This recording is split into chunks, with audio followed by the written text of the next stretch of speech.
Hello, it's Claire from Come Back Brighter.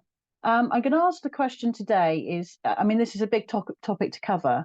How do I heal after narcissistic abuse? Okay.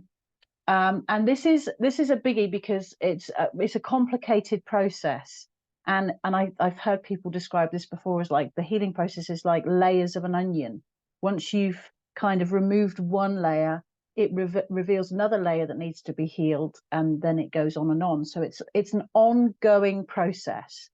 So actually, as a coincidence, it's today's the anniversary where I've been no contact for 8 years. And whilst it has been difficult, there have been challenges over the last 8 years. Sadly, going no contact was the best decision for me. And for my son, 100% the best decision. He is allowed to be himself. He is safe, secure, loved, looked after, accepted. And sometimes I look at him and I think, wow, how different I would have been if I had been raised in a similar environment, in a safe environment. And but that's like, I don't go down that pathway very much. So how do you heal? Now, it is a process, and I would say like the very first stage of the healing process is to truly validate yourself and to acknowledge and recognize what you've been through is abuse. Okay. And it can be really difficult. It can be really difficult to actually like confront the fact, even if it's just in your own mind and your own thought processes, that what you've been through is abusive. Because we're so used to like making excuses. We're so used to feeling compassion on whoever it is that's been abusing us. We're so used to being invalidated. We're so used to not trusting ourselves that it's quite a lot to work through to actually acknowledge that what we've endured is actually abuse. And that can be uncomfortable. It can be really uncomfortable because it's the difference between, you know, really recognizing that the way in which somebody has treated you hasn't been misguided, well-intentioned, but misguided, that it has been actual abuse. And if you're wondering about that, I just invite you just to consider the dynamics that the person that you're, you know, either considering no contact or no contact with, the narcissist, how differently they treated other people. And the really difficult thing to sit with all of this is when you realize, you see how differently your siblings have been treated. Or maybe if you're an only child, it could be a cousin, or it could be a friend of yours, or it could be some other family member or a neighbor or whatever. When you see how the narcissist treats other people differently, that's when you realize that actually the way that they've treated you is a choice. It's a choice. Because they could literally, it can be the circumstances where the narcissist has 2 children in front of them, and the children can ask for the same thing, and the answer will depend on which child it is asking the question. So the scapegoat will always hear a no, or you can't have that, you can't do that. But the golden child will always hear yes, you can have that. So that's when, although it's difficult, you can just sit with for a little while, just acknowledging that the way that you were treated, it was a choice by the narcissist. Because it could literally be like whoever's asking the question, it depends on whether or not they're going to get what they want or not. And when you realize that, you realize, well, hang on a minute, if they were unaware, potentially, they would treat everybody the same, but they don't. They don't treat everybody the same. So it becomes a choice of whoever's in front of me, I will treat them this way. I will treat them well if they're my golden child. I will treat them badly if they're my scapegoat. So you've got to sit with that. You've got to acknowledge what you've been through. So you've got to validate yourself. You're not going to find that validation anywhere else. Unless you're extremely extremely fortunate, and this is rare, your siblings will not support you in this. Okay, because the narcissist will have set the system up so that you're against your siblings. So there's competition, so there's resentment, so there's dislike, so there's hatred even, because they don't want you coming together unified against them. So it's rare that your sibling will back you up in this. And they've lived in the same household as you. And don't forget too, this is a big factor in this, although it's uncomfortable to acknowledge it. Your sibling has a vested interest, if you're the scapegoat, in keeping you there. They don't want to be the scapegoat. Oh, that's a really difficult thing to like really realize. And the thing is, you're the scapegoat, you're the narcissist scapegoat, but you're the family scapegoat too. And nobody else wants that role. So it would be unusual if anyone within your immediate family validates you. Very rare. And if they do, I'd be like, oh, question mark over it. You know if you've got your siblings 100% on side or not. And it won't take much for you to work out. So then you extend it a little bit further to extended family and to friends. And the chances are, if they have anything to do with the narcissist, that they're already influenced by them. They won't validate you. So it's a journey you've got to do on your own. It's a gradual stripping back, but it's a gradual process of where you say, ooh, that didn't feel right. And there's a reason why that doesn't feel right. And that's like an ongoing process, because you're still living your life, you're still having interactions with people, even if you've gone no contact, you'll still be having interactions with other people. So it's about using your experiences. It's about acknowledging the red flags. And it's about trusting yourself. It's about finally paying attention to those red flags, listening to those red flags, paying attention at the beginning, which is a progressive thing. Okay, so use everything as a learning experience. And then again, it's like what it is like when you've been through narcissistic abuse, especially from a parent, is it's like this layer's being put over you. Okay, like you're underneath all this stuff. There's like all the narcissist has done is flung a load of crap and mess and trauma and horrible stuff all over you, lies, everything, and it's covered you. And some of these lies we believe. Some of these lies, like some of the lies that I've heard told, is like, you're clumsy. But that's not true. Or it could be, you're oversensitive. It could be like the smear campaign, the lies that have been told about you there.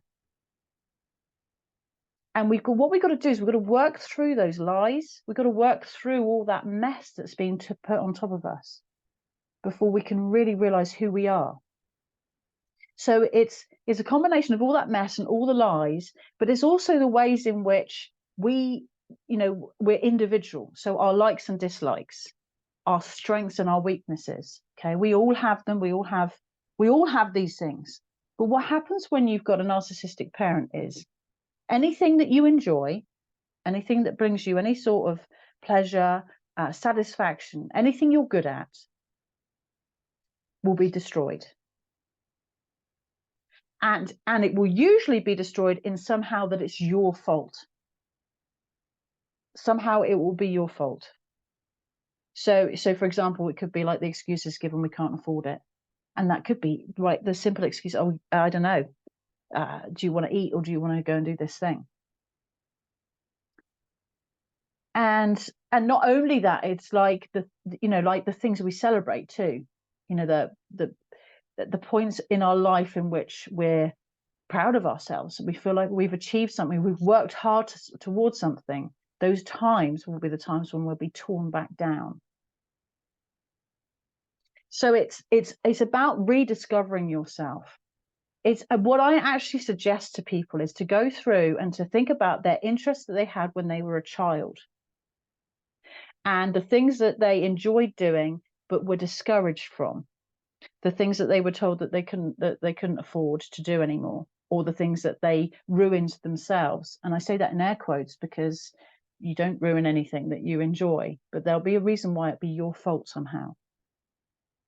So take a look at those things.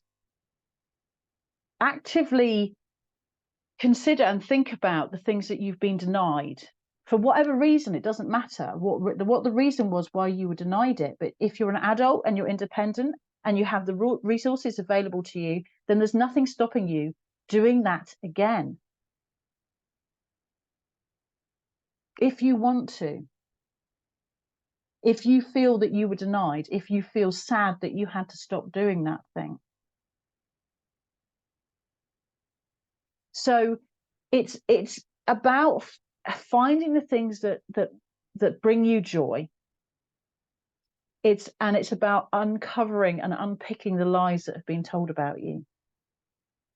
So generally, I would tend to say, actually, when we go back to like the uncovering, the things that you've been told about yourself, and the things that you might tell yourself too, because it's like they plant the seed and then they water it, but then actually what happens is we start nurturing these lies ourselves. But it's not true. These things are not true. In fact, I would go so far to say the things that have been told about you, you are the opposite. And all the things that have been put on you are the things that the narcissist are. So this isn't the healing process isn't a one and done thing. It's not, oh, do your hobbies and everything's fine and everything's, because what you have to do is like unpick everything that you've been made of for the last however many years, and this might be decades. It's like an unpicking process.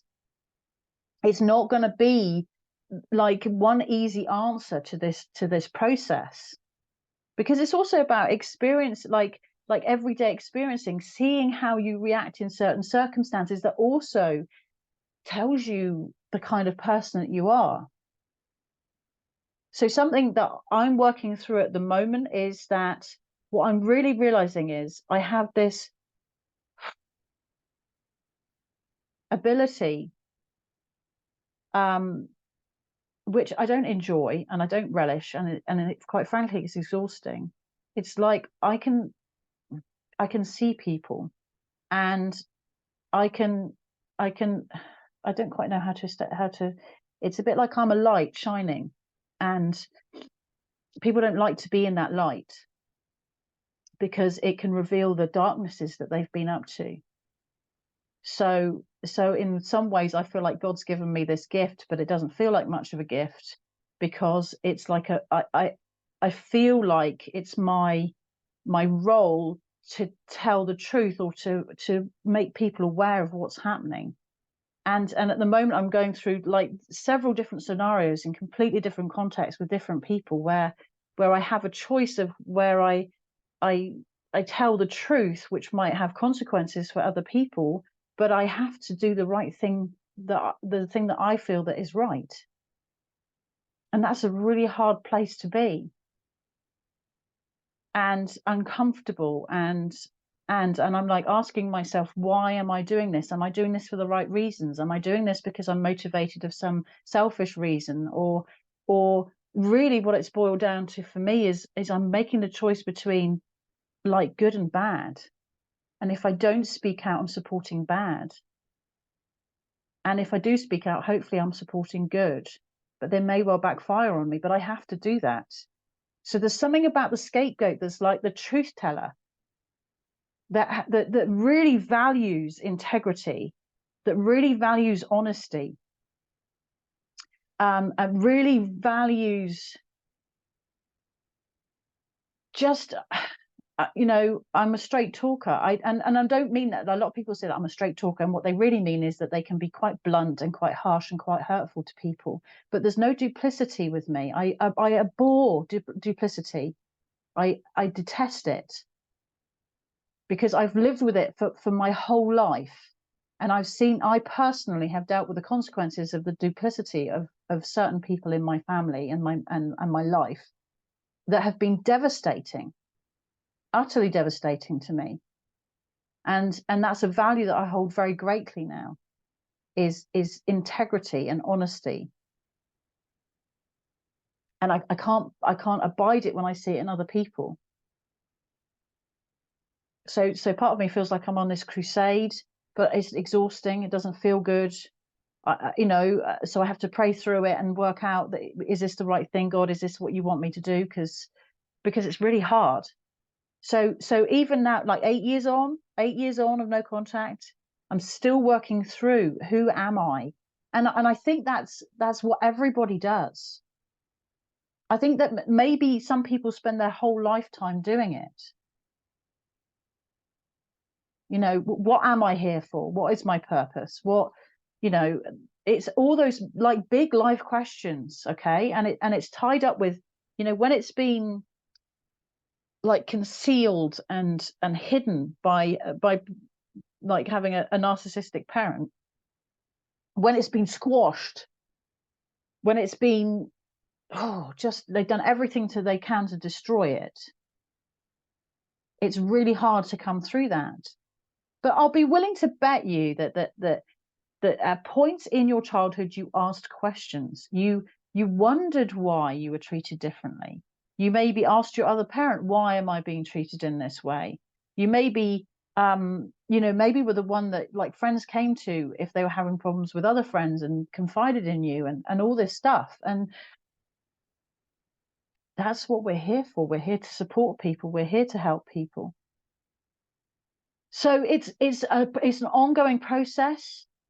And I'm now kind of bringing God into this a lot more now.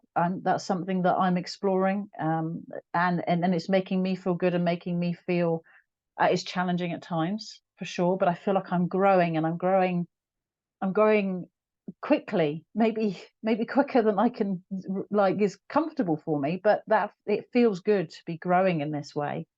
So it's not an easy process. It is a long process, because there's so much to unpick from before you can really start to work out who it is that you are,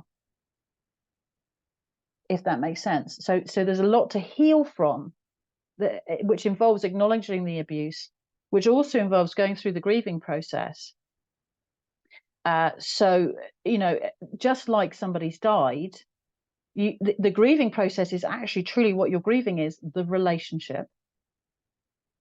And you're grieving what you hoped they could be, not the reality. And until you've validated yourself, recognized that what you've been through is abuse, and then grieved the relationship and grieved the person, I don't think you can actually decide who it is that you are. Who are you? And because it's all too much at one time. I think that in this world of, like, you know, instant, you know, gratification, instant, you know, I want that program instantly, I want that delivery, and you get it like the next day, or I think in some cases you can get it in a few hours. We're used to a quick fix. But when you've got to unpick years or decades of abuse, there is no quick fix. And the only advice I can give you that will help you to process quicker would be to acknowledge how you feel and to process it, and to make it neither good, right, not wrong or bad. You know, hang on, neither good nor bad, right or wrong, is to have no judgment over how it is that you're feeling, to just acknowledge how you're feeling. And I would invite you to write it down, because I think so much of this gets stuck in our head and it just goes round and round and round, and then it's exhausting. Write it down. And then work it out of your body. So if you've got any frustration, is actually to physically work it out of your body, and you can go for a walk, or you can do some cleaning, or just some way that you can, really really work it out of your system, so that you've got it out of your head and you've got it out of your body. And that's my biggest tip to you, is to whatever you're feeling, allow yourself to feel it. Don't tell yourself it's bad. There will come a point when you're feeling rage and that you want to get revenge, and it doesn't feel very comfortable. As an empath, that's like, ooh, that's not me. Ooh, there's something wrong with me. Am I a narcissist? All these questions that you ask yourself, it's going to come. Prepare yourself for it and work through it. Write it out, work it out of your body. So there's no easy answer to this, I'm afraid. I wish I could have an easy answer for you. It takes time. And during that time, it's an exercise in practicing patience and kindness to yourself. Okay. And something huge too is ask for help. Okay. Don't suffer. We get stuck in this pattern of thinking that we deserve to suffer with a scapegoat. Okay. And we take that on ourselves. We have been scapegoated, and we think we deserve to be scapegoated. And then actually what happens is we scapegoat ourselves. And then you're in the pit. Then you're like, I deserve this. I deserve to be lonely. I deserve that. And you isolate yourself. And then you're like in the pits of depression, and you've got to claw your way up. That's where I wasted a lot of time. That's where I wasted a lot of time. And because I remember I was stood at the bottom of the bed looking out the window, and I thought, I have two choices here.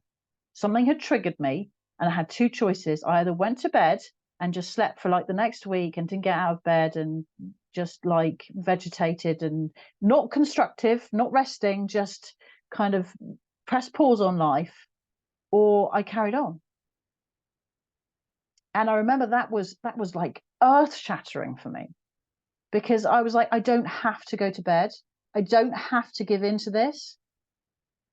I can go, ooh, hang on. It was like I was looking into the pit, the black pit of depression. I was stood on the edge. My toes were right on the edge.